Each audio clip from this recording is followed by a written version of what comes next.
हिंदी का दोस्तों छठा यूनिट इस वीडियो में डिस्कस करने वाले हैं, जिसका नाम है साहित्य का पहलू। और ये यूनिट दोस्तों आपके 8 नंबर का है। तो यहाँ से देखिए, एक तो आपके निबंधात्मक प्रश्न आ सकता है, साथ ही साथ दोस्तों 1 से 2 प्रश्न आपके अति लघुतरात्मक या फिर लघुतरात्मक आने की चांसेस हैं। तो सभी महत्वपूर्ण प्रश्नों को दोस्तों हम इस वीडियो में डिस्कस करने वाले हैं। तो हमेशा की तरह वीडियो को पूरा देखना है और चैनल पर नए हैं तो सब्सक्राइब जरूर से कर लेना है। आगे बढ़ते हैं दोस्तों। देखिए, आपका जो सिलेबस है कंप्लीटली बच्चों पर डिपेंडेड है, यानी कि बच्चे किस तरह से सीखते हैं या फिर बच्चों को किस तरह से सिखाया जाता है, तो उस पर डिपेंडेड है। तो हम दोस्तों यहाँ पर मोस्टली बात करेंगे बाल साहित्य के बारे में। बाल साहित्य का अर्थ जानेंगे और उसकी परिभाषा सबसे पहले जानते हैं। तो देखिए, गद्य और पद्य की सरल तथा छोटे-छोटे वाक्यों में वे रचनाएँ जो बालकों के लिए उपयोगी होती है, बाल साहित्य माना जाता है या फिर बाल साहित्य उनको कहते हैं। गद्य की सरल तथा छोटी-छोटी वाक्यों में रचनाएँ, जिनको बच्चे आसानी से समझ सकें, आसानी से खुद से रिलेट कर सकें। बाल साहित्य में लेखक बालक जैसा स्वयं अनुभव करता हुआ रोचक, आकर्षक रचना लिखता है, ताकि बालक जो है उसके ऊपर इंटरेस्ट जता सके, उसकी तरफ आकर्षित हो सके। इसमें देखिए, कठिन शब्दावली, व्यंजन गुच्छ, लंबे वाक्य, विस्तृत आकार की रचना आदि नहीं होती है। सिंपल वे में समझाया जाता है ताकि बच्चे उसको आसानी से समझ सकते हैं। अगर हम कठिन शब्दों का उसमें प्रयोग करेंगे तो बच्चे नहीं समझ पाएंगे। इसका आपको ध्यान रखना है। इसके बाद में दोस्तों नेक्स्ट टॉपिक है बाल साहित्य का परिचय क्या है। तो देखिए, हिंदी बाल साहित्य की एक समृद्ध परंपरा है। पंचतंत्र, हितोपदेश कथा, सरित सागर, जातक कथा एवं अन्योन्य संस्कृत कथा साहित्य की गौरवशाली धरोहर इसे मिली है। लोक कथाओं की एक लंबी श्रृंखला हमारे पास है। राजा रानी, पशु पक्षी, परी दानव, देवी देवता, महापुरुष और लोक जीवन से ग्रहित पात्र इन कथा प्रसंगों में पिरोए हुए हैं। आजकल जो बाल साहित्य लिखा जा रहा है, दो प्रकार का है। एक तो पारंपरिक है, जो पुराने जमाने से चले टॉपिक्स आ रहे हैं उन्हीं टॉपिक्स पर लिखना, और एक आधुनिकतावादी है, यानी कि नए टॉपिक्स क्रिएट करके फिर उन पर लिखना। तो देखिए, इनके बारे में भी थोड़ा सा हम समझते हैं। तो यहाँ पर देखिए, पारंपरिक की पहले बात करते हैं। तो पारंपरिक बाल साहित्य के अंतर्गत वह बाल साहित्य आता है जो भाव अथवा शैली किसी भी दृष्टि से अपनी पूर्व परंपरा से भिन्न नहीं है, यानी कि जो पुरानी परंपरा चली आ रही है उसी टॉपिक्स पर, उसी के देखिए यहाँ पर वही देश प्रेम, तितली, चिड़िया, हाथी, बादल, पानी, होली जैसे विषयों पर लिखी जाने वाली घिसी-पिटी शैली की रचनाएँ जो पुराने समय से चले आ रही हैं, यानी कि पारंपरिक है। इसके बाद में दोस्तों बात करते हैं दूसरे प्रकार के आधुनिकतावादी के बारे में। तो देखिए, दूसरी कोटि का बाल साहित्य वह है जिसे हम नवीन, मौलिक और आधुनिक दृष्टि चेतना समन्वित कहते हैं। यह साहित्य मूल्यपरक है। इसमें आधुनिक जीवन का सफल समाहार है। गुणवत्ता की दृष्टि से इसका महत्व असंदिग्ध है। नए विषयों को इस शिल्प में प्रस्तुत करने के साथ साथ वह बच्चों का मन मोहने में भी पीछे नहीं है।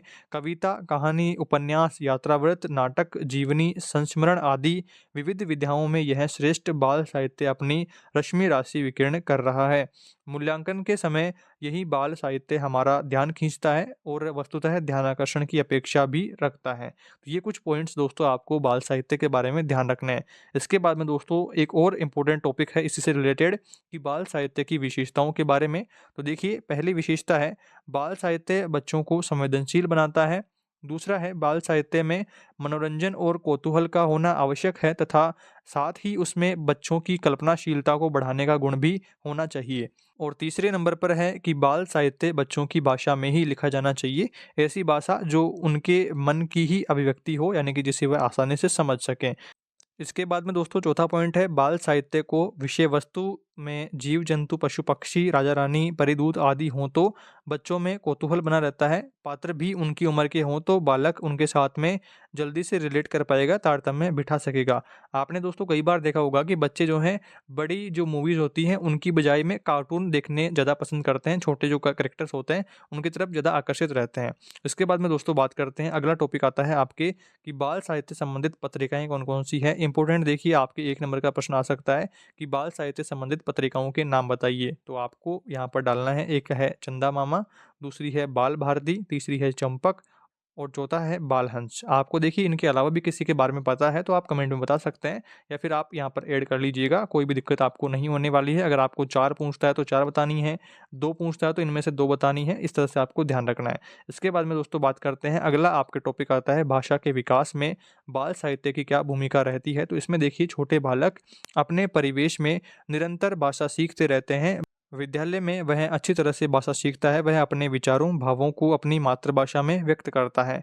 बाल साहित्य पढ़ते-पढ़ते बच्चे से कुछ इस प्रकार की शक्तियों का सहज विकास हो जाता है कि वह संप्रेषण के स्तर पर आकलन करने लगता है। बाल साहित्य से बच्चे में आकलन की शक्ति का विकास होने लगता है, उसमें बोलने की कला का विकास होता है और साथ ही साथ बाल साहित्य से बच्चों में शब्द भंडार की में भी वृद्धि होती है। बाल साहित्य जब पढ़ते हैं तो नए-नए शब्द वो सीखते हैं, कार्टून आदि जब बच्चे देखते हैं तो उनके जो शब्द कार्टून में यूज़ किए जाते हैं, उनको वो जल्दी से याद कर पाते हैं। इसके बाद में दोस्तों आगे बात करते हैं। अगला टॉपिक आता है आपके बाल साहित्य के अंतर्गत निम्न विषय आते हैं। तो देखिए कुल 11 विषय रहते हैं बाल साहित्य के अंतर्गत। तो इसमें देखिए पहला है बाल गीत, दूसरा है अभिनय प्रधान कविता, तीसरा है ध्वनि प्रधान गीत, चौथा पॉइंट है बाल कहानियाँ यानी कि कथन या पठन और पाँचवाँ पॉइंट है चित्र पठन और छठा है चित्रमय कहानी और सातवाँ विषय है पहेलियाँ बुझाना, आठवाँ है चित्रकला, नौवाँ है वार्तालाप और 10वां है बाल एकांकी और 11वां है संवाद पाठ। तो ये कुछ विषय हैं जो कि बाल साहित्य के अंतर्गत आते हैं। आपको सीधा-सा 1 नंबर का प्रश्न पूछा जा सकता है कि बाल साहित्य के अंतर्गत आने वाले विषय बताइए, या फिर अगर आपको बाल साहित्य के बारे में संक्षेप में पूछता है बड़ा निबंधात्मक प्रश्न, तो आपको इन्हीं को सबको यहाँ पर ऐड करते हुए पूरा बाल साहित्य में लिख देना है। इसके बाद में दोस्तों अगला टॉपिक आता है भाषा विकास से संबंधित कतिपय गतिविधियाँ और खेल कौन-कौन से हैं। तो देखिए कुल 4 खेल यहाँ पर रहते हैं। पहला खेल है तुक मिलाकर के नए शब्द बोलना, यानी कि आइए बोला फिर जाइए, लीजिए बोला फिर दीजिए। तो इस तरह से आना, जाना, इस तरह से आप तुक मिलाकर के नए शब्दों को बोलना, ये एक खेल यहाँ पर हो गया। इसके बाद में सेकंड है शब्द सुन कर के दोहराना, जैसे शिक्षक द्वारा बोले जाने पर बच्चों का दोहराना, जो कि छोटी कक्षाओं में रहता है। शिक्षक ने मान लो गिनती बोल ली कि 2 एकम 2, तो फिर बच्चों ने कहा कि 2 एकम 2, फिर टीचर ने कहा 2 दूना 4, फिर बच्चों ने कहा कि 2 दूना 4। इस तरह से शब्दों का दोहराना चलता रहता है। इसके बाद में तीसरा है शाब्दिक पहेलियाँ, जैसे चीनी की तरह सफ़ेद है परंतु स्वाद मीठा नहीं है, तो ये बर्फ़ हो गया। इस तरह से पहेलियाँ भी उनको रिलेट करती रहती है, पहेली से भी जल्दी सीख पाते हैं। इसके बाद में चौथा पॉइंट है कहानियाँ पूरी करना, यानी कि मान लीजिए कि कुछ कहानी आपने आज आधी सुनी, उसके बारे में आप प्रेडिक्शन लगा रहे हैं कि अब क्या होगा, आगे क्या होगा, किस तरह से होगा, तो वो यहाँ पर पूर्वानुमान यहाँ पर रहता है। आपने जो मूवीज़ आप देखते हैं पार्ट 1 आ गया, तो फिर आप पार्ट 2 की कल्पना करते रहते हैं कि पार्ट 2 में क्या होगा। तो ये कुछ यहाँ पर रिलेटेड रहती है कहानी पूरी करना। इस तरह से आपको दोस्तों इस टॉपिक में ध्यान रखना है। इसके बाद में आगे बढ़ते हैं। अगला टॉपिक आता है आपके भाषा की मुख्य विधाएँ कौन-कौन सी हैं। पहली विधा है कहानी, तो यह देखिए कहानी एक गद्य विधा है। गद्य विधा में है तो कहानी त्वरित रसोद्वेग करने वाला आख्यान है और एक ही बैठक में पढ़ी जा सकती है। प्रेमचंद जी ने कहानी के बारे में लिखा है कि कहानी गद्य रचना का एक सुंदर गमला है जिसमें एक ही पौधे का माधुर्य अपने समुन्नत रूप में प्रदर्शित होता है, पूरा फैल जाता है। इतना आपको ध्यान रखना है। आपको या तो देखिए कहानी के बारे में पूछ सकता है कि कहानी क्या है बताइए, या फिर आपको पूछ ले कि प्रेमचंद जी ने कहानी के बारे में क्या कहा है, तो आपको फिर ये वाली परिभाषा यहाँ पर ध्यान रखनी होगी। तो ये कुछ आपको ध्यान रखना है। एक-एक नंबर के प्रश्न आपको यहीं से उठेंगे। काफ़ी सारे स्टूडेंट्स कह रहे थे कि आप ऑप्शनल प्रश्न नहीं करवा रहे हो, आप जो 4 ऑप्शन वाले प्रश्न हैं, वो क्यों नहीं करवा रहे हो? तो देखिए इन्हीं में से सारे प्रश्न आने वाले हैं। अगर आप इन्हीं सब प्रश्नों को ठीक तरीके से याद कर लेंगे, तो आपको उनको देखने की ज़रूरत नहीं पड़ेगी, या फिर आपके पास अगर टाइम बचता है, तो आप सीरीज़ के उन प्रश्नों को भी देखें और अगर मुझे टाइम मिलेगा, तो मैं ज़रूर से उनको भी करवाने की कोशिश करूँगा। इसके बाद में दोस्तों अगला टॉपिक है कहानी शिक्षण का महत्व क्या है। तो देखिए पहला महत्व है कि कहानी मनोरंजन का सबसे बड़ा साधन है। दूसरा है कहानी शिक्षण द्वारा बालकों का सर्वांगीण विकास होता है।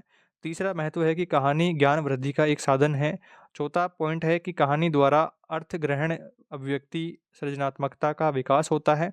पांचवा है कहानियों के द्वारा बालकों की रुचि जागृत होती है। तो ये कुछ महत्व आपको यहाँ पर ध्यान रखने हैं। इसके बाद में दोस्तों बात करते हैं बाल साहित्य क्या क्या है।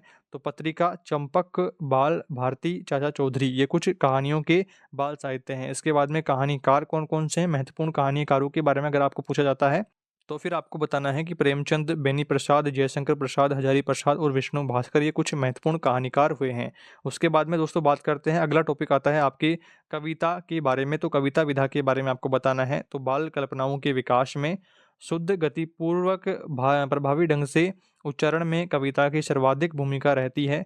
छोटे-छोटे बालक तुकबंदियाँ करते-करते भाषा ज्ञान प्राप्त कर लेते हैं। बाबू श्याम सुंदर दास ने कहा है कि कविता रसात्मक रीति से सजी हुई भाषा है जिसमें भावों की अभिव्यंजना होती है। आचार्य रामचंद्र शुक्ल ने भी कहा है कविता के बारे में कि कविता एक साधन है जिसके द्वारा शेष स्मृति के साथ मनुष्य के रागात्मक संबंध की रक्षा और निर्वाह होता है। तो यहाँ पर इन सबको आपको ध्यान रखना है। इसके बाद में देखिए आगे है कि कविता हृदय से सीधी सच्ची अभिव्यक्ति है, यह हृदय की वस्तु है। कविता में 2 पॉइंट्स आपको और ध्यान रखने हैं। पहला पॉइंट है देखिए, कविता में विचारों की अपेक्षा भावों को प्रधानता रहती है। दूसरा है कविता जीवन की आलोचना है, जीवन के सुंदर शिक्षण में ही कविता का आकर्षण है। कविता भाव तथा कल्पना का छंदोबद्ध वर्णन है। ये कुछ आपको कविता में पॉइंट्स ध्यान रखने हैं। इसके बाद में बात करते हैं निबंध की। निबंध एक गद्य शैली है, नियमानुसार छंद रहित भाषा निबंध रचना निबंध है। बाबू गुलाब राय के अनुसार निबंध उस रचना को कहते हैं जिसमें एक सीमित आकार के भीतर किसी विषय का वर्णन स्वच्छंदता, सौष्ठव और संबद्धता के साथ किया गया हो। निबंध में किसी गंभीर विषय पर क्रमबद्ध अनुच्छेदानुसार विवेचन किया जाता है। ये कुछ पॉइंट्स आपको यहाँ पर ध्यान रखने हैं। अब बात करते हैं निबंध गद्य शिक्षण की विशेषताएं क्या है, महत्व क्या है। तो देखिए महत्व है इसका, गद्य के माध्यम से दूसरों के विचारों को सही रूप से शीघ्रता से ग्रहण किया जा सकता है, कम समय में अधिकाधिक ज्ञान दिया जा सकता है। दूसरा पॉइंट है, गद्य शिक्षण के द्वारा बालकों की कल्पना को जागृत करने व उसमें सृजनात्मकता का विकास किया जा सकता है। तो दूसरा पॉइंट हो गया। तीसरा पॉइंट है, गद्य में रचनात्मक कार्य करना।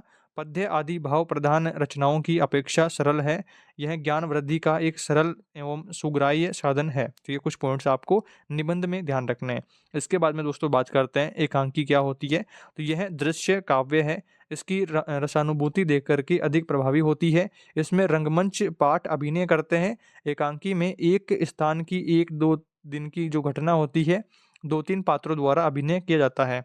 इसके बाद में कुछ एकांकीकार महत्वपूर्ण जान लेते हैं। तो सेठ गोविंद दास, उदय शंकर भट्ट, उपेंद्र नाथ अश्क।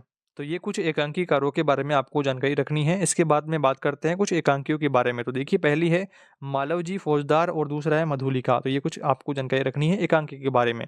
इसके बाद में दोस्तों बात करते हैं, अगला टॉपिक आता है यात्रा वृत्तांत का। यात्रा वृत्तांत भी एक गद्य विधा है। इसमें लेखक किसी एक यात्रा के अनुभवों को संकलित करता है, यात्रा पूर्व की तैयारी तथा यात्रा में कठिनाइयाँ जो आई हैं, सुविधाएं क्या क्या रही, त्रुटियां, समस्या समाधान, नवीन जो अनुभव मिले हैं आदि का रोचक वर्णन यात्रा वृत्तांत में होता है। यात्रा वर्णन को पाठक पढ़ते समय यात्री साथ साथ कल्पना करता हुआ स्वयं अनुभव करने लग जाता है। तो इस तरह से यात्रा वृत्तांत का आपको याद रखना है। इसके बाद में बात करते हैं संस्मरण की। संस्मरण यह भी जीवनी की तरह ही गद्य शैली है। इसमें व्यक्ति अपने जीवन के अनुभव खंडों को रोचक विधि से व्यक्त करता है। महादेवी वर्मा ने अनेक संस्मरण लिखे हैं, ये भी आपको ध्यान रखना है। और दिशा एक संस्मरण है। इसके बाद में दोस्तों अगला पॉइंट आपके आता है पत्र क्या होते हैं। तो देखिए यह गद्य शैली में लेखक अपने परिचित को पत्र के रूप में अनुभव लिखता है और नेहरू जी ने भारत की झलक पुत्री के पत्र के रूप में रचना की है। तो ये कुछ पॉइंट्स आपको यहाँ पर ध्यान रखने हैं। इसके बाद में दोस्तों अगला 8वां पॉइंट है व्यंग्य। व्यंग्यपूर्ण भाषा में लिखी गई गद्य रचना व्यंग्य शैली होती है। वस्तुतः कविता अन्योक्ति है तो गद्य में व्यंग्य है।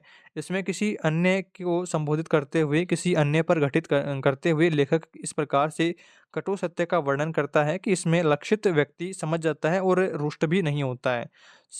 शिव शंभू के चिट्ठे, नींव की ईंट व्यंग्यपूर्ण रचनाएं हैं जिनका आपको ध्यान रखना है।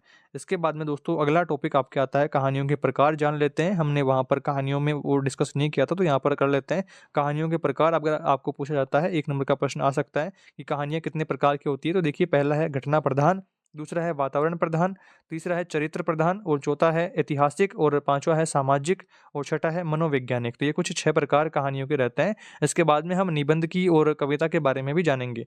तो आगे बढ़ते हैं। आगे देखिए आपके अगला टॉपिक आता है आत्मकथा व संस्मरण में अंतर क्या रहता है। तो आत्मकथा में देखिए आत्मकथा में अपने जीवन की छोटी छोटी बातों को भी प्रस्तुत किया जाता है और संस्मरण में लेखक उन घटनाओं और व्यक्तियों का संक्षिप्त वर्णन करता है जो उसके लिए अविस्मरणीय हो। ये आपको ध्यान रखना है। इसके बाद में सेकंड पॉइंट है आत्मकथा में स्वयं तक ही सीमित रहने का प्रयास होता है और संस्मरण में दूसरों के बारे में अधिक लिखा जाता है। इसके बाद में थर्ड पॉइंट है आत्मकथा में व्यक्ति व्यक्तिनिष्ठ होकर के विश्व पर दृष्टि डालता है और संस्मरण में आत्मनिष्ठ होकर के किसी घटना या प्रभाव में चिंतन में प्रवृत्त होता है। इसके बाद में दोस्तों आगे बढ़ते हैं। चौथा पॉइंट आता है आपके आत्मकथा में लेखक के आंतरिक जीवन या चरित्र पर अधिक बल दिया जाता है और इसमें चौथा पॉइंट है कि संस्मरण में बाह्य घटनाओं पर अधिक बल दिया जाता है। और पांचवा पॉइंट है आत्मकथा में जीवन का यथार्थ चित्रण किया जाता है जबकि संस्मरण में ऐसा नहीं किया जाता और छठा पॉइंट है आत्मकथा में परिवेश पर अधिक बल दिया जाता है, जबकि संस्मरण में परिवेश पर कम बल दिया जाता है। और इसके बाद में सातों पॉइंट है कि आत्मकथा में आत्मविश्लेषण और पाठकों को प्रेरणा देना मुख्य उद्देश्य होता है, जबकि संस्मरण में विवेच्य विषय वस्तु पाठ या घटना के स्वरूप को उभारना मुख्य उद्देश्य होता है। तो ये कुछ आपको यहाँ पर अंतर ध्यान रखना है। इसके बाद में दोस्तों एक छोटा पॉइंट आता है विशिष्ट शब्दावली के रूप में, 1 नंबर का आपको पूछा जा सकता है। इसमें देखिए बालक 5 से 6 वर्ष की आयु के बाद विशिष्ट शब्दों का प्रयोग करने लगता है। विशिष्ट शब्दावली में रंगों के नाम, कहानियाँ, जानवर, फल, फूलों के नाम, समय, धन से संबंधित, शिष्टाचार आदि से संबंधित शब्दों का प्रयोग होता है। तो ये छोटा-सा पॉइंट भी आपको ध्यान रखना है। इसके बाद में दोस्तों आगे बढ़ते हैं। अगला आपके एक और छोटा पॉइंट है कि कथानक क्या होता है? तो कहानी का केंद्रीय बिंदु कथानक होता है। इसमें देखिए कहानी का वह संक्षिप्त रूप जिसमें प्रारंभ से लेकर के अंत तक की कहानी की सभी घटनाओं और पात्रों का उल्लेख किया गया हो, कथानक कहलाता है। तो ये बिंदु आपको ध्यान रखना है। इसके बाद में बात करते हैं काव्य के बारे में। तो देखिए वाक्य रसाक्यम काव्यम, ये संस्कृत का वाक्य है, इसका हिंदी अनुवाद होगा रस युक्त वाक्य ही काव्य है, यानी कि रस अर्थात रसानुभूति कराने वाला काव्य। यहाँ पर देखिए निबंध की भेद भी आपको ध्यान रखना है। इसके बाद में वर्णनात्मक, विवरणात्मक और विचारात्मक और भावात्मक, ये 4 प्रकार के निबंध रहते हैं। इसके बाद में दोस्तों एक नाटक के भेद भी आपको ध्यान रखना है। नाटक के भेद हैं गीत नाट्य, रेडियो नाट्य और दूरदर्शन नाटक और एकांकी नाट्य, ये कुछ आपको ध्यान रखना है चारों पॉइंट्स में। इसके बाद में दोस्तों अगला आपके इम्पोर्टेंट टॉपिक आता है समाचार क्या होते हैं। समाचार के बारे में देखिए दोस्तों आपको छोटा प्रश्न यहाँ पर आ सकता है कि समाचार क्या होते हैं, परिभाषा आपको 1 नंबर का पूछ ले, या फिर बड़ा निबंधात्मक प्रश्न भी यहाँ से आ सकता है। तो समाचार के बारे में दोस्तों डिटेल में हम जानेंगे कि समाचार क्या होते हैं, समाचार की विशेषताएं क्या क्या रहती हैं, और समाचार को लिखना किस तरह से होता है, किस तरह से समाचार की जो बॉडी होती है, समाचार के जो इंट्रो होता है, समाचार का जो समापन होता है, किस तरह से किया जाता है, उन सब के बारे में दोस्तों हम जानेंगे। तो सबसे पहले बात करते हैं कि समाचार होते क्या हैं। तो हमारे आसपास होने वाली घटनाओं को जिज्ञासापूर्ण वर्णन करना समाचार है। समाचार में 6 ककारों का ध्यान रखा जाता है। पहला है कौन, दूसरा है क्या, तीसरा है कहाँ, चौथा है कब, पांचवा है क्यों, छठा है कैसे। तो ये 6 ककार हैं जिनका समाचार लिखते समय ध्यान रखा जाता है, समाचार बताते समय ध्यान रखा जाता है।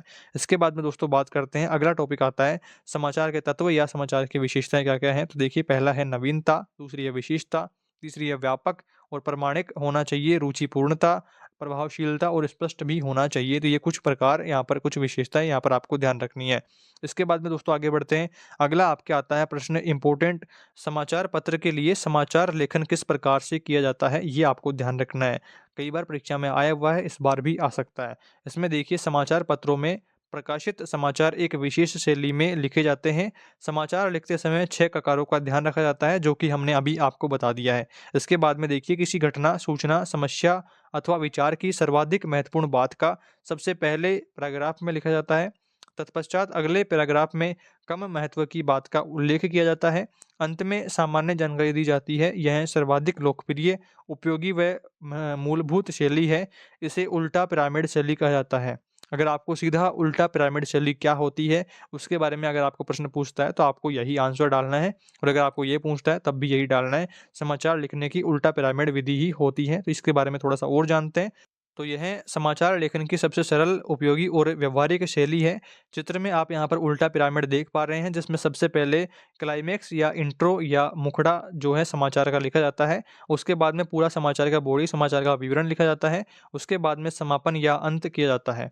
इसमें देखिए थोड़ा-सा इनके बारे में और डिटेल में जानते हैं। तो सबसे पहले बात करते हैं इंट्रो यानी कि मुखड़ा के बारे में। तो समाचार का पहला पैराग्राफ मुखड़ा या इंट्रो कहलाता है। कभी-कभी पहले 2 पैराग्राफ मुखड़ा के लिए होते हैं। मुखड़े के आधार पर ही समाचार की गुणवत्ता का निर्धारण होता है। इसके बाद में दोस्तों एक महत्वपूर्ण बात और ध्यान रखनी है कि एक आदर्श मुखड़े में 35 से 50 शब्दों का समावेश रहता है। सबसे महत्वपूर्ण सूचना इसमें आ जानी चाहिए, ये आपको ध्यान रखना है। इसके बाद में देखिए मुखड़े में 4 ककार का जवाब दिया जाता है, क्या, कौन, कहाँ और कब। ये 4 ककार भी आपको ध्यान रखने हैं कि मुखड़े में कितने ककार काम आते हैं, 4 ककार काम आते हैं। अर्थात क्या हुआ, किसके साथ हुआ, कहाँ हुआ और कब हुआ। तो ये कुछ आपको यहाँ पर मुखड़े में रिलेट करना होता है। मुखड़े के बारे में हमने जान लिया है। इसके बाद में दोस्तों आगे बढ़ते हैं। अगला आता है कि समाचार की बॉडी किस तरह से आप लिखेंगे। तो इंट्रो के बाद में और समापन से पूर्व समाचार की बॉडी आती है।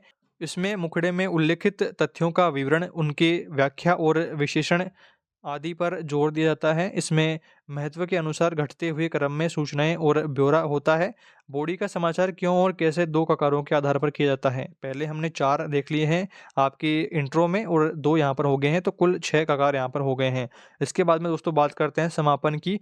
तो समाचार लेखन में निष्कर्ष अथवा समापन का शीर्षक नहीं होता है, किंतु जब समाचार समाप्त होता है तो उसे समापन मान लिया जाता है। समाचार का समापन करते समय ध्यान रखना चाहिए कि समाचार के प्रमुख तथ्य इंट्रो तथा बॉडी में शामिल हो गए हैं तथा मुखड़े और बॉडी और समापन बिंदु में तारतम्यता बनी रहनी चाहिए और समापन बिंदु पर समाचार पूर्ण पठनीय और प्रभावशाली भी होना चाहिए। तो इस तरह से समाचार का समापन किया जाता है और इस यूनिट का भी दोस्तों हम यहाँ पर समापन करने जा रहे हैं। इस वीडियो में हमने कुछ महत्वपूर्ण टॉपिक्स को दोस्तों इस यूनिट के डिस्कस कर लिया है।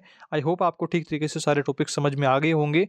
इससे रिलेटेड अगर आपके कोई भी डाउट्स रहते हैं तो कमेंट बॉक्स में ज़रूर बताइए। प्लेलिस्ट से जाकर के आप हिंदी की सभी इकाइयों को एक साथ देख पाएँगे। इस वीडियो में दोस्तों इतना ही। जल्दी मिलेंगे एक नई वीडियो में नए यूनिट के साथ। तब तक दोस्तों आप बाकी यूनिट्स को देख कर के अपनी तैयारी करते रहें और कमेंट्स में ज़रूर बताइए कि वीडियो आपको कैसा लगा है। पसंद आया है तो लाइक ज़रूर करें और अपने दोस्तों के साथ भी शेयर करें। Thanks for watching this video.